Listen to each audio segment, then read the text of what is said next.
श्रेयस अय्यर अमूमन तौर पर अपनी दमदार बल्लेबाजी के लिए जाने जाते हैं, इसमें कोई दो राय नहीं है। स्पिनर्स को बहुत अच्छा खेलते हैं, फास्ट बॉलर्स को अच्छा खेलते हैं। उन्होंने धीरे धीरे कर कर अपना कद जितना बड़ा किया है ना, वो पता चलता है कि कितनी मेहनत कर कर आया वो लड़का।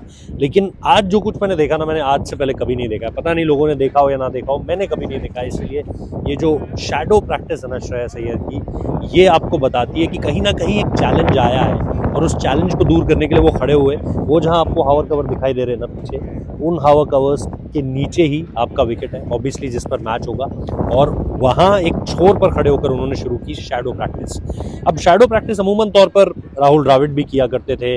अभी पिछले साल अगर आप हमारी टेस्ट सीरीज की कवरेज देखेंगे, यहाँ साई सुदर्शन कवर उठा के देखते थे विकेट, और उसके बाद वो नंगे पैर रहते थे और उसके बाद जो है वो शैडो प्रैक्टिस किया करते थे। अमूमन तौर पर खिलाड़ी करते हैं ऐसा, एक फील लेने के लिए कि कल जब बॉल ऐसे आएगा, कवर्स की तरफ आएगा तो मैं ड्राइव मार दूंगा, छोटा कोई मारेगा तो कई बार वो पुल शॉट खेल दूंगा, लॉफ्टेड खेल दूंगा लॉन्ग ऑन के ऊपर से।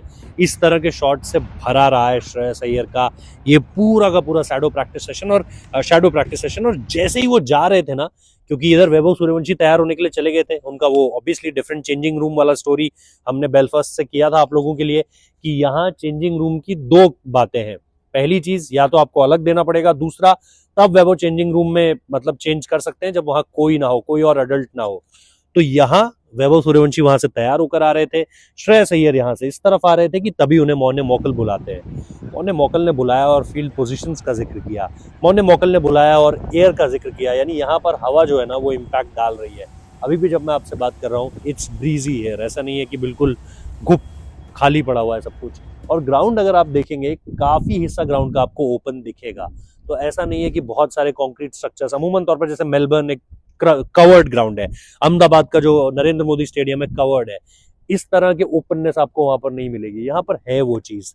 तो हवा इसलिए काफी इंपैक्ट क्रिएट करती है। बॉल ऊपर जाता है, ट्रैवल करता है, कैच जाता है, ट्रैवल करता है। जो हमने बेलफास्ट में भी आपको बताया था, शिवम दुबे ने शॉट मारा, वो बॉल होल्ड किया because of the air speed. तो अगर आप देखो ना, अगर इधर से इस तरफ के लिए हवा चल रही है और किसी राइट हैंडर ने उस छोर से एक स्क्वायर की तरफ शॉट खेला है, तो वो रुकेगा। इसलिए अभिषेक शर्मा की प्रिपरेशंस में जब वो जाते हैं ना, तो थोड़ा सा आपको दिखता है कि वो देखते हैं ऐसे घास उठा के, मिट्टी उठा के, कि हवा किस तरफ की है। ये बहुत जरूरी है। ये सब कुछ श्रेयस अय्यर ने किया है। ये पूरा वीडियो देखो, आप लोगों को समझ में आएगा श्रेयस अय्यर ने नेट्स में क्या किया। और नेट से भी जो मुझे ज्यादा इंपॉर्टेंट और एक्सक्लूसिव चीज लगी, वो उन्होंने यहाँ किया सेंटर विकेट पे। और इन सारी चीजों के अलावा अगर आप देखोगे ना, तो श्रेयस अय्यर की प्रैक्टिस में ये कभी इंक्लूड नहीं होता है कि वो शैडो प्रैक्टिस इस तरीके से आकर मौने मौकल की प्रेजेंस में, और फिर अर्शदीप सिंह से भी उन्होंने बात करी, और इन सारी चीजों के बीच फील्ड पोजीशंस का भी उन्होंने जिक्र किया। तो ये कुछ नया था जो हम लोगों ने आपके साथ